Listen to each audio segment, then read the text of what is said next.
काम करुनी दुईटी किडनी हेले भी त्याग करिसंती संसार। चर्चारे अनिरुद्धरू गुरु प्रेमानंद जी महाराज।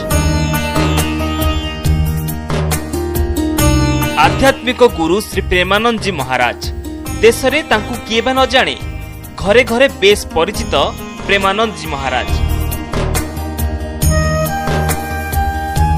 श्री राधाराणी को भजन कीर्तन करुथुबा प्रेमानंद जी महाराज को कथा जी भी सुनिबो से निश्चित आश्चर्य होइजिबो। कारण दुईटी जाक किडनी फेल हेला परे भी जनता को सत मार्ग रे नेबा पई दिन राति परिश्रम करूछंती, प्रवचन भी देउछंती।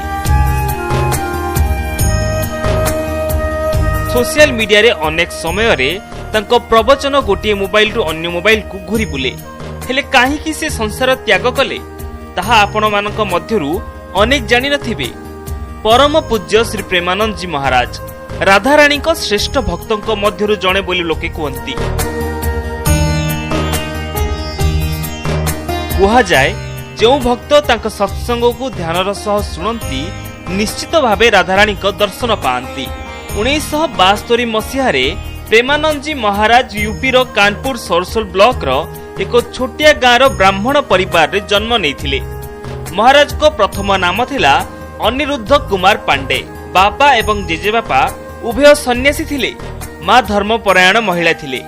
उभय पितामाता साधु सन्थंकर सेवा करुथिले एवं सेमानंकु सम्मान भी करुथिले। हेले प्रेमानंद जी महाराज सांसारिक मोहमायारू ऊर्ध्वर को उठी पितामाता को भी त्याग करिथिले। पिलाटी दिनरू से तांको जेजेबापांको पथ अनुसरण करिथिले। मात्र 13 वर्ष बयस रे दीक्षा नेबा आरंभ कले। घर छाड़िबा परे गुरु प्रेमानंद जी महाराज नैष्ठिक ब्रह्मचर्य जीवनव्यापी ब्रह्मचर्य एवं संन्यास शुद्धिकरण करिबा परे महाकाव्य ग्रहण करिथिले। प्रेमानंद जी महाराज घर त्याग करी संन्यास नेबा परे श्रीकृष्ण गोविंद हरेमुरा रे जप करिबा आरंभ करि दैथिले। महाराज प्रथमे वाराणसी जाइथिले। सेठरे रहिबा परे एक विराट पिंपली गछ मूले बसी ध्यान करिबा आरंभ करिथिले। वाराणसी आश्रम रो पदानुक्रम विधि को से पसंद करू नथिले, जेउथि पई विचलित मध्य होई पडुथिले। सेते बेले जने संत ताकू श्रीकृष्णଙ୍କ रासलीला देखिबाकू कहिले। एहा एक माध्यम थिला जहा तांको जीवन को बदलाई देइथिला। प्रेमानंद जी महाराज रासलीला सुनिबा परे श्री राधाराणी को प्रेम रे पड़ी जाइथिले, जहा कि तांको पाद को वृंदावन को टाणी नेइथिला।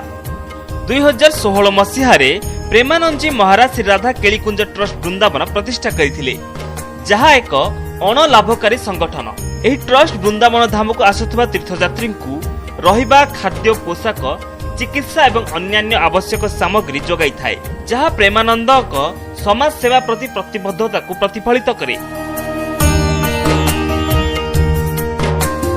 आपण माने अनेक साधु देखिछंती जो माने समाज मंगल लागि ध्यान करिबा सह प्रवचन दियंती। हेले ये एमिति जने व्यक्तित्व अधिकारी जे श्रद्धालुंकर प्रति कथा बुझंती, साहाय्य भी करंती। आज सेलिब्रिटी ठू आरंभ करी साधारण लोकों को मार्गदर्शन कराउछंती प्रेमानंद जी महाराज। ब्यूरो रिपोर्ट, कनक न्यूज।